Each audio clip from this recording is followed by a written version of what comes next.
എല്ലാവർക്കും നമസ്കാരം.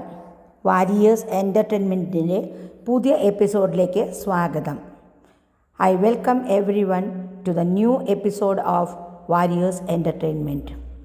Today's topic is lunar eclipse. ചന്ദ്രഗ്രഹണത്തിൻ്റെ ദോഷവശങ്ങൾ ശമിക്കാൻ ഗ്രഹണ പീഠാ പരിഹാര സ്തോത്രം. അടുത്ത അമാവാസി വരെ ഇത് ജപിച്ചാൽ വളരെ നന്നായിരിക്കും. ഞാനിതിവിടെ വിശദീകരിക്കാം. ഹിന്ദു വിശ്വാസപ്രകാരം മനുഷ്യജീവിതത്തെ നവഗ്രഹങ്ങളും അവയുടെ ഗതിവിഗതികളും നന്നായി സ്വാധീനിക്കുന്നുണ്ട്. അവയിൽ ഏറെ പ്രത്യക്ഷമായതും സൂക്ഷ്മമായ സ്വാധീനം ചെലുത്തുന്നതുമായ രണ്ട് പ്രധാന ഗ്രഹങ്ങളാണ് സൂര്യനും ചന്ദ്രനും. ഇവയ്ക്ക് രണ്ടിനും ഗ്രഹണം എന്ന സവിശേഷമായ ഒരു പ്രതിഭാസമുണ്ട്. സൂര്യഗ്രഹണവും ചന്ദ്രഗ്രഹണവും മനുഷ്യജീവിതത്തെ പല വിഷയത്തിൽ സ്വാധീനിക്കുന്നു. ഇന്നത്തെ ചന്ദ്രഗ്രഹണം, അതായത് ഇന്ന് 3 മാർച്ച് 2026, ഇന്നത്തെ ചന്ദ്രഗ്രഹണം കേരളത്തിൽ ഭാഗികമാണ്. ചന്ദ്രഗ്രഹണം പകൽ ഉച്ച കഴിഞ്ഞ് 3:23 മുതൽ 6:53 വരെയാണ് ഉണ്ടാവുക. പൂർണ്ണഗ്രഹണം തുടങ്ങുന്നത് വൈകിട്ട് 4:34 ആയിരിക്കും. ഈ സമയത്താണ് രക്തചന്ദ്രൻ ആഗതമാകുക. പിന്നീട് ഏകദേശം 1 മണിക്കൂർ നേരത്തേക്ക് പൂർണ്ണചന്ദ്രഗ്രഹണം നഗ്നനേത്രങ്ങൾ കൊണ്ട് കാണാം. 5:30 ആകുമ്പോഴേക്കും പരമാവധി ഗ്രഹണത്തിലേക്കെത്തുകയും ചന്ദ്രന് പൂർണ്ണമായും ചുവപ്പ് നിറമാവുകയും ചെയ്യും. ഗ്രഹണത്തിന് സന്ധ്യാസ്പർശമുള്ളതിനാൽ ഇത് കേരളത്തിൽ ആചരണീയമാണ്. ഇനി ഗ്രഹണ പീഠാ പരിഹാര സ്തോത്രം. ഗ്രഹണ ശാന്തി ശ്ലോകഃ.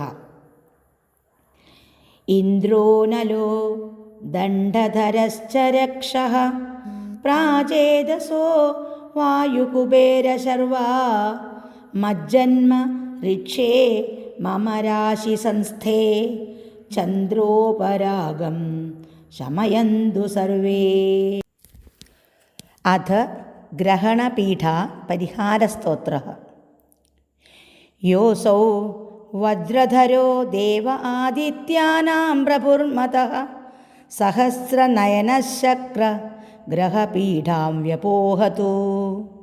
മുഖം യഃ സർവദേവാനാം സപ്താർച്ചിരമിതദ്യുതി ചന്ദ്രസൂര്യോപരാഗോത്താം മഗ്നിപീഠാം വ്യപോഹതു.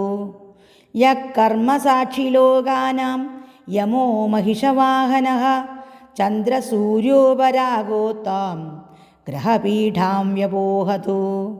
രക്ഷോ ഗണാധിപഃ സാക്ഷാത് പ്രണയാനലസന്നിഭ ഉഗ്രകരാളോ നിർഋതി ഗ്രഹപീഠാം വ്യപോഹതു. നാഗപാശധരോ ദേവ സദാ മകരവാഹനഃ വരുണോ ജലലോകേശോ ഗ്രഹപീഠാം വ്യപോഹതു. യഃ പ്രാണരൂപോ ലോകാനാം വായുകൃഷ്ണമൃഗപ്രിയഃ ചന്ദ്രസൂര്യോപരാഗോത്താം ഗ്രഹപീഠാം വ്യപോഹതു.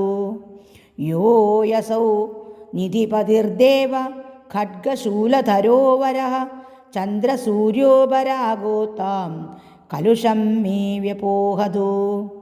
യോ യസൗ ശൂലധരോ രുദ്ര ശങ്കരോ വൃഷവാഹനഃ ചന്ദ്രസൂര്യോപരാഗോത്തം ദോഷം നാശതു ദ്രുതം.